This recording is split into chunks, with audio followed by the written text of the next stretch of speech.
కేటీఆర్ గారిని మేము ఒకటే చెప్తా ఉన్నాం, మమ్మల్ని ఇప్పటికైనా కూడా ఉత్తుత్త మాటలతోటి, పనికిరానటువంటి మాటలతోటి, అర్ధరహితమైనటువంటి అంశాలతోటి, ప్రజలని పక్కదారి పెట్టించేటటువంటి వాటితోటి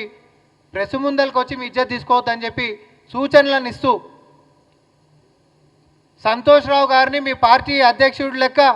చేసుకోకుండా ఆపే ప్రయత్నాలు ఏమైనా ఉంటే మీరు చేసుకొని, మీకు నిజంగానే తోడబుట్టినటువంటి సోదరు మీద ఏమైనా ప్రేమ ఉంటే క్రమశిక్షణ చర్యలని ఆపుకునేటటువంటి ప్రయత్నం చేయాల్సిందిగా ఇప్పటికే బజారున పడ్డటువంటి మీ యొక్క రాజకీయ రణరంగం ఏదైతే ఉందో దానికి శుభం పోడు. మాకు సూచనలు ఇచ్చేదానికంటే ముందు మీరు అందరు కూడా ఒక సంధికి వచ్చి సంయమనంతో శాంతియుతంగా ముందుకు సాగాలని,